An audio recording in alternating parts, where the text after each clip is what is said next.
Lager şahitlardan Gulbar Xatvaji va Qalbinur Sidiq xonim Amerikadagi Uyg'ur kishilik huquq qurilishining taklifi bilan Amerikaga kelgan 3 haftadan buyon Amerikaning o'xshamagan shtat va shaharlarda Xitoy hukumatining Uyg'urlarga qaratgan irqiy qirg'inchiligini anglitishni davomlashtirmoqda.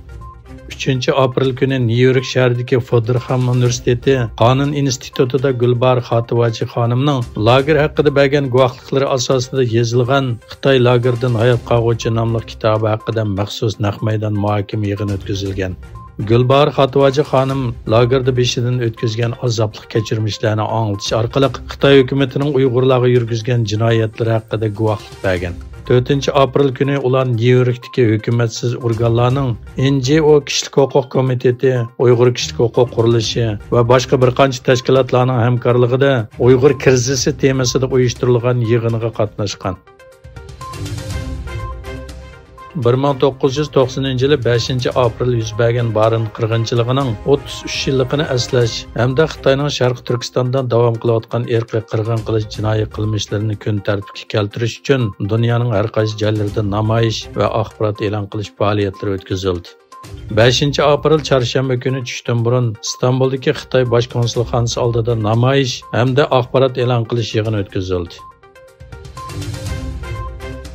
Egilinishcha, Xitoy bilan eglik huquq to'qinishida turayotgan Tayvanning prezidenti Tsai Ing-wen O'rta Amerika davlatlari va Amerikaga qilgan safarining oxirgi bekitida Amerika Avam palatasining boshlig'i Kevin McCarthy bilan ko'rishgan.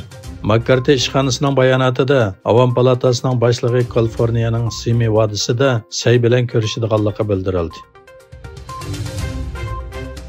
Xitoylar chet eldagi aldamchilik faoliyatlari bilan doim taratqularning kun tartibida bo'lib kelmoqda.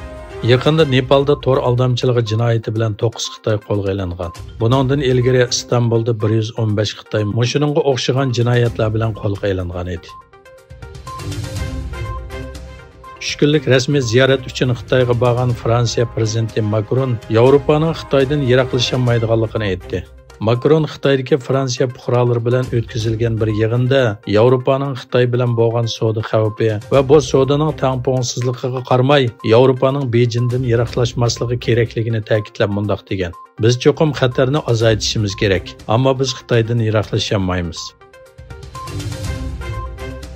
Shimoliy Atlantik Aktiv Tashkilotining bosh kotibi Jens Stoltenberg ittifoqdoshlarimiz Xitoyning Rossiyaga qurol yordami qilishi bir tarixiy xatolik deb qaraydi dedi. Xitoyning Rossiyaning tajovuzchiligini ayblashini rad qilganligi, Rossiya iqtisodini qo'llaganligi, Rossiyaning tashviqotini aynak qilganligi va Osiyo Tinch okean rayonidagi ikki taraflik harbiy faoliyatni tiziltirganligini bayon qilgan Stoltenberg Xitoyning Rossiyaga qilgan harbiy yordamining chunqur bir tarixiy xatolik bo'ladiganligini va oqibatining aniq ekanligini ta'kidladi.